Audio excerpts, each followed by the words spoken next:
beberapa malam menciptakan paspor negaranya. Mereka memutuskan bahwa semua pengirim akan memberikan dokumen identitas. Situasi di pihak Italia serius. Setiap hari lebih dari ratusan orang ingin mencabut kewarganegaraan negaranya. Presiden memutuskan untuk bernegosiasi dengan Jack. Selama Anda menyatakan pihak lain, Anda dapat menjamin bahwa Anda akan hidup kaya dan sejahtera. Tapi tak disangka, Jack menolak. Hanya karena niat awalnya adalah untuk mendirikan negara yang bebas. Bukan hanya untuk uang.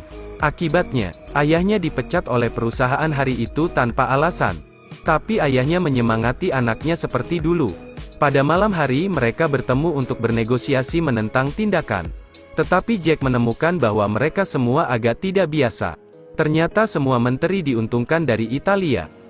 Bersiap untuk pergi dari sini. Dia pergi ke pengacara mantan pacarnya untuk mencari jalan.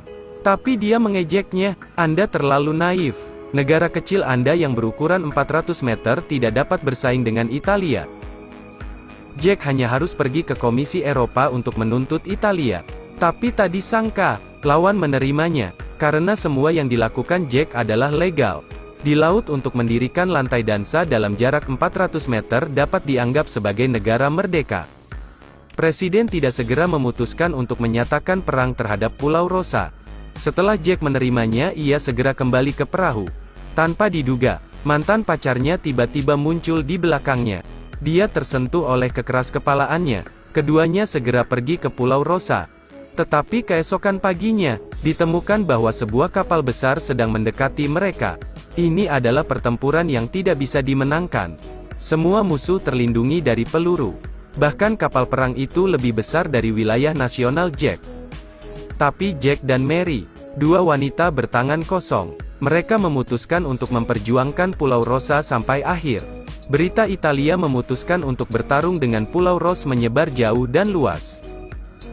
Setelah mendengar ini, Kemlu langsung mencari wakil menteri Mark, dan keduanya kembali bersama untuk melindungi. Segera Menteri Dalam Negeri dan Menteri Keuangan juga tiba. Anak 6 orang berbaris bersiap-siap untuk bertarung. Tanpa diduga, dia terkena tembakan musuh. Untungnya, pihak lain hanya memperingatkan mereka.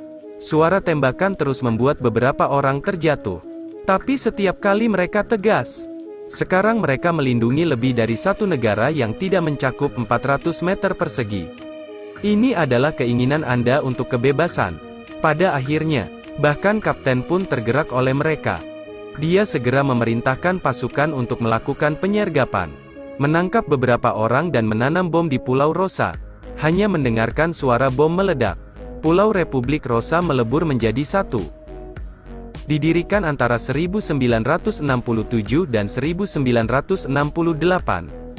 Itu digulingkan. Negara ini berlangsung kurang dari 2 tahun. Film ini diadaptasi dari kisah nyata. Karakter utama adalah Giorgio Rosa, negara merdeka pink yang didirikan sendiri. Karena negara ini pada waktu itu didirikan di atas laut, bukan milik bagian maritim Eropa.